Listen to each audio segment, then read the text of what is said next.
Tuwing kapitulo ng July ay pinagdiriwang ang kapistahan dito sa aming bayan. Kaya lang alam nyo guys, tuwing sumasapit ng kapistahan dito sa amin, kung hindi bumabagyo, laging umuulan. Shall we begin?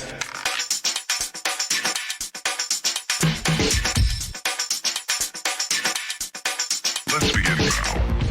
Maria ang pangalawang bayan dito sa Aurora. At sa lahat ng bayan dito sa Aurora, ay ito ang may pinakamalaking populasyon. Well, hindi kasi uso dito ang family planning. Hindi, joke lang. At kaya nga, pinagdirawang nito ang kanyang ika-75 anibersaryo. Kaya samahan ninyo ako at silipin natin ang ilan sa mga pinagmamalaki ng mga taga rito. Ang isang patimpalak na ginanap ay ang paggawa ng arko. O, di ba? Isang kali lang yan, pero dahil sa dami ng arko ay parang dumaan ka na sa 10 barangay. Kaya naman pala ang daming tao dito sa Maria.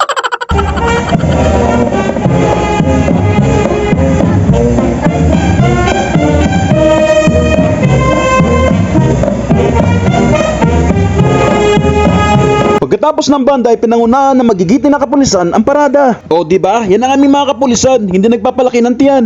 At sinundan naman ng mga magagandang dilag na pambato. Pambato? Oo guys, akala nyo kayo lang may pambato sa inyong lugar? Marami din kami ditong pambato ng pambinibining Pilipinas at pang Miss Universe. Aba, kung gaano kaganda ang Aurora, ganon din naman kagaganda at kagagwapo ang mga nakatira dito. At ngayon pa lang, sinasanay na ang kanilang mga paa sa patatagan ng pagtayo. Kasi guys, kailangan nilang ikutin yung buong bayan na nakaganyan lang sila. Wow, ang ganda ng ngiti ng Miss Maria Aurora. Ganyan din pa kaya ang ngiti mo pagkatapos ng parada? Kayo guys, kaya nyong tumayo ng ganyang katagal habang kumakaway kasi kailangan nilang ikutin ng buong bayan. Aba naman si kuya, busy. Abay siguraduhin mo lang nakasama mo pa si Miss Ganda pagkatapos ng parada. Kung yung mga nauna may matagabantay pa, mukhang ang isang to ay sanay na sanay sa angkasan. At ito ang matindi. Saan ka nakakita na pang Miss Universe na kaya maglakad sa buong bayan? Yung kandidata walang ka. Walang ka. Kasama rin dito ang team ni Madam Lenny. Ay, DSWD pala to. Ang team ni Sir Isko ay teka mali, mga senior pala. Andito rin ang Ascot at nakadilaw sila. At ito naman ay team ng... Ay naku ate, tama na Maritesa, naiwan na kayo ng banner ninyo. Ito naman ay samahan ng mga... Aba, parang tambay lang sa kanto ah. Di, joke lang. Aba teka, Palawan ba yan? Baka makilala ako. Kailangan ko yata magtago. Isinanla akong kaldero mag-isang taon na. At ito naman sila ay samahan ng mga umuhuli ng mga lokolokong tambay. Hey guys, wag niyo masyadong sinerseryoso ang mga sinasabi ko ha. Dapat cool lang, kagaya ni tatay. Oh, di ba? Kagaya nito. Abay kung malabo-labo lang mata ko, tumakbo na ako. Buti na lang nabasa ako na samahan pala to ng mga attorney. At ang mga ito naman ay ang mga mababait na volunteer na health worker ng mga barangay. Oh, di ba? Pang Miss Universe pa rin ang kaway. At syempre, hindi naman pauuli ang ating mga taga-DepEd. Do literal na medyo nahuli na nga sila. Pero alam nyo guys, maliban doon sa ating mga magigit na kapulisan, ang grupong ito ang talagang siniseryoso ang pakikimarcha. Kaya tignan nyo guys, pati nasa likod ay mukhang nahahawa na. Hala, sino yan? Ba't nandyan si Venus Raj? Pero ba't parang si Kim Chu? Ay, si Binibining Maria 24 pala yan. Di kaya siya napapagod niyan? Ganyan kasi yung training nila guys, maghapon silang nagpupunas ng salamin. Grabe, parang ako ang nangangalay sa kanya. O ayan, kompleto na. Dito na ang team ni Marcos. Ay hindi, mga kapatid nating katutubo ang mga yan. O diba, meron na rin kami Chelsea Manalo rito.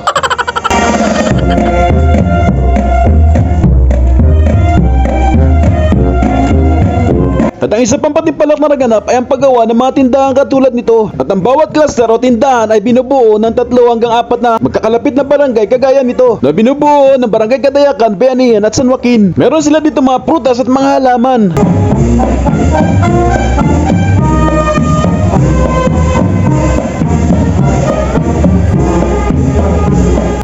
Anong kabot ito? Anong tawag dito ate?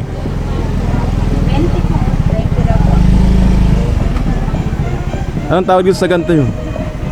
Cranberries. Cranberries? Opo. Meron pa May yung cranberries? ano yun, ulam. So nakakain po ito ng ganito? Iyan po, papaklapag po siya pag dark na po yung ulam. Ah, yan. So yan, ito ay cranberries daw. So ang laki pala ng cranberries. Ano? So cranberries ng Pilipinas siguro to. Yan. So hindi pa siya ready na kainin kasi red pa siya. Dapat maging kulay niya kagaya nitong nitong bignay. Bignay to guys, bignay. Yan, bignay yan.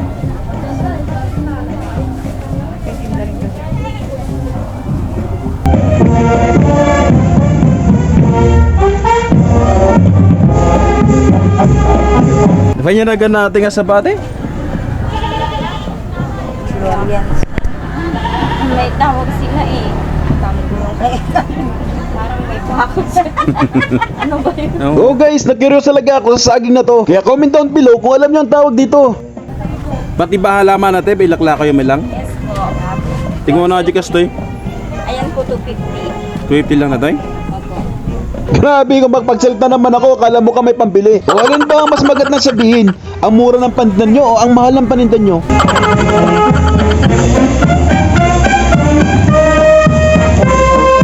So bago tayo magpatuloy sa cluster 2, baka naman gusto nyo mag-subscribe muna. At pakishare na rin sa mga kaibigan nyo marites ang video ito nang sa ganon ay meron kayong chinichismis sa buhay ko.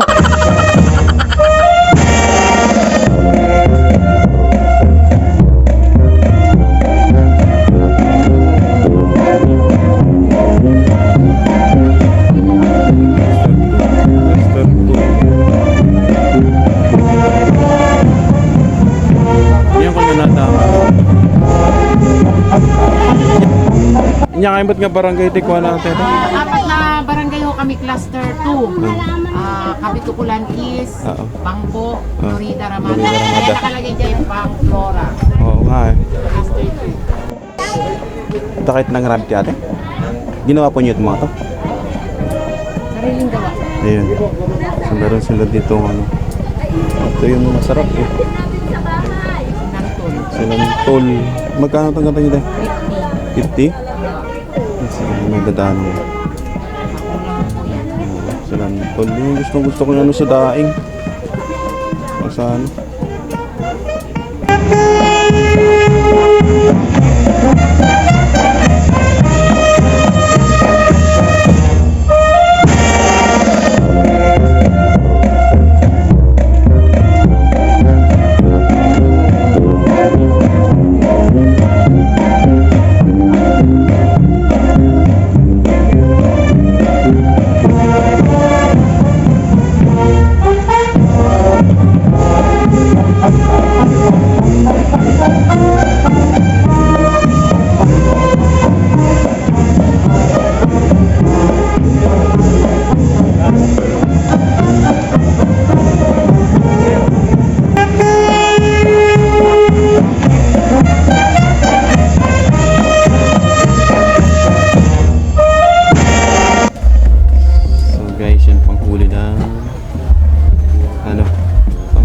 Hipon.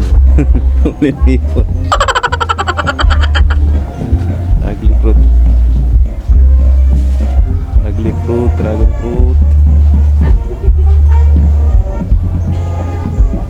At paborito ko, pignay. Yan. Nyayin ba't nga barangay tiko ate? Cluster 3, Oo. Barangay Santo Tomas, Barangay Tumbe, Ay, banda nito. Barangay Santo Cristo. Banda na tayo. So yun, nag-track ulit sa bada niya. Ang laki rin nung ano. Laki ng... Apa yun, yung variety light ate? Dahil kung bentahan nilang kamuting kahoy, 15 po kilo. Ito ang pinakamalaki. Ang laki yan. 1.6 kilos. Ang laki ng kakao. Let's go. Oh.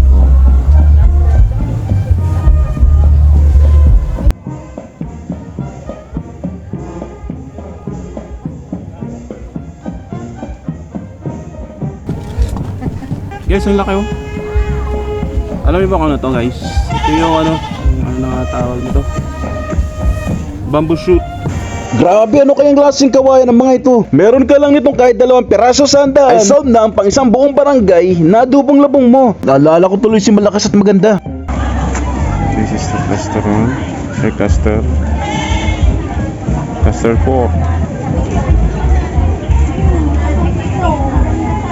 What are you having? Nga, ito yung mga mangilig nga meron dito.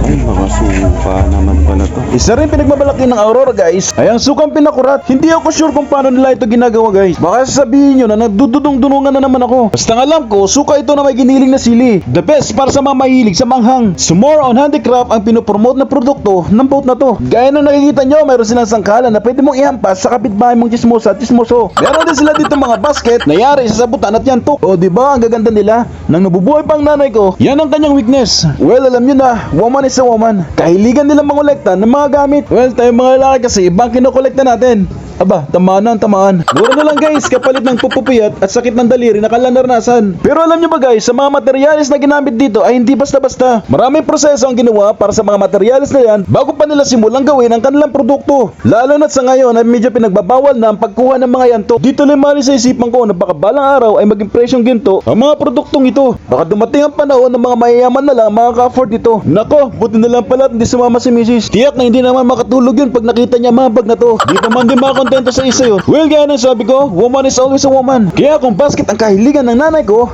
bag naman sa kanya. Hay, sa mga babae nga naman.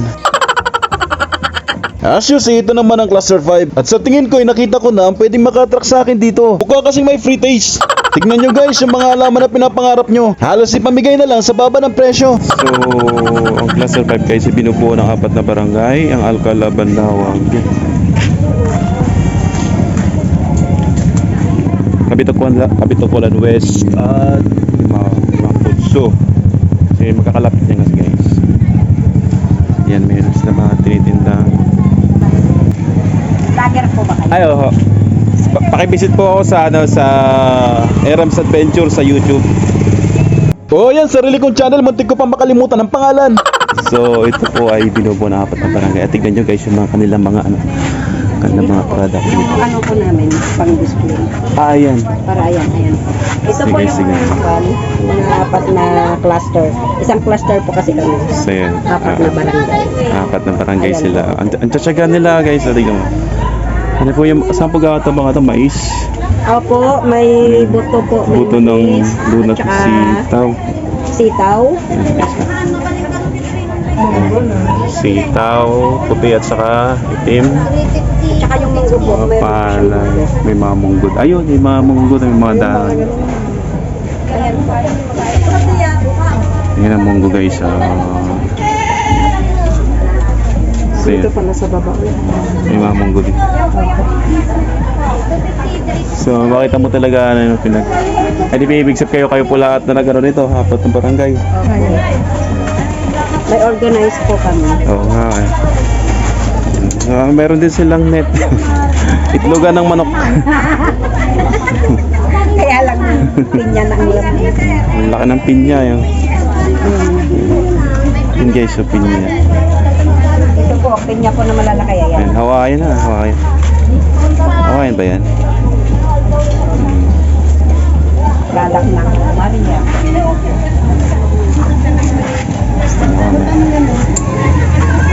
Magkano pinya nyo pala ate? 70 po, sir. 70 ang kilo? Hindi po kinikilo, ganyan na. Ay, ganyan? Per peraso na po siya. Ay, per peraso? Oo nga, mabigat yan pag... Siya na. So again, this is Cluster 5. Sir, meron po kami Bagnay wine. Bagnay wine. Ah, Bagnay. Oh, sige, Bagnay. Nasa Bagnay. Meron silang Bagnay dito. 35. Mga ganyan, no? Wine po siya talaga. Yung gagaya ng ano. Dragon, ay miracle fruit. Meron pa nakatigim na juice yan. Oh. Yan pang Bagnay. Masarap po siya. Taga sa Bagnay wine. Ano naman po yung ano? Yung puti. Ito po yung pineapple. Wine dito yan? Hindi po, hindi po juice. siya. So, meron silang ano din? Wine. Ay, wine. Pineapple wine. Pineapple wine. Magkano naman po ito? Ang pineapple wine po ay 55. 35 po itong juice. Pero mas Ay. napakasarap po yan. Wala pong wine? May wine po dyan? Tayo sa wine. Meron po yata doon. Teka lang. Ganun sa wine. Ganun sa wine.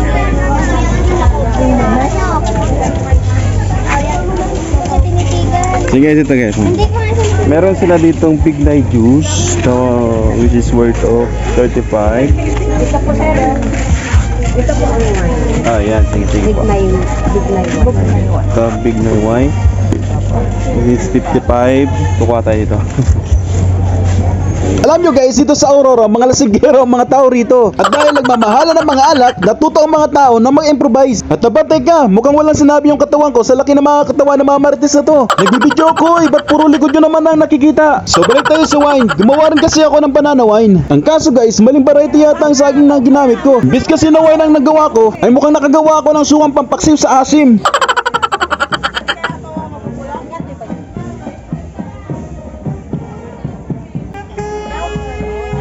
So, cluster 6 na to.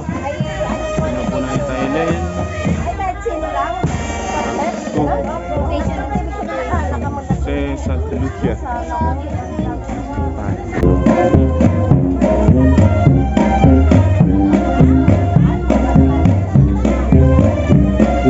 Dalawang cluster ang hindi pa ready, pero mukhang ready na ang bunga ng dragon fruit na nakasabit dito. Sa tingin ko, ito ang magiging favorite of the crowd. Kung iba kasi binebenta nila ang dragon fruit, ay dito nakasabit lang.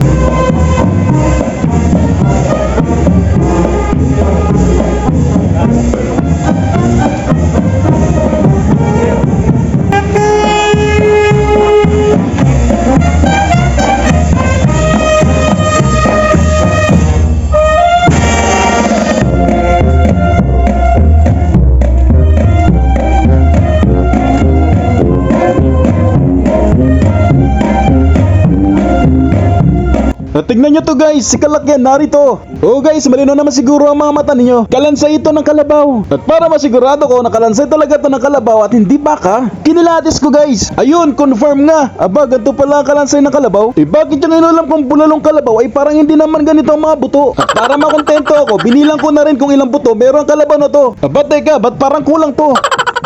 Sa Ascot to ano? Sa agriculture. Agriculture.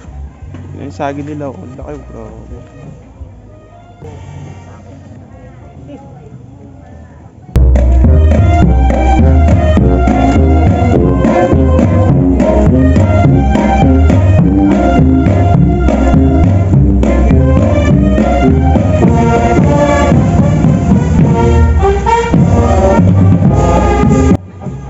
Na. Ayan, umuulan na siya guys. So, ayan, masayang piyesta sa bayan ng Maria. Lahat tayo ay may kanya-kanyang kakayanan. Kung minsan, ibang tao pa nakakita nito. Pero alam mo ba, na kahit gaano man ito kalaki o kaliit, kapag ito hinubog mo, pwedeng ito ang maging daan ng iyong tagumpay. Kaya palagi mo lang isipin na kaya mo.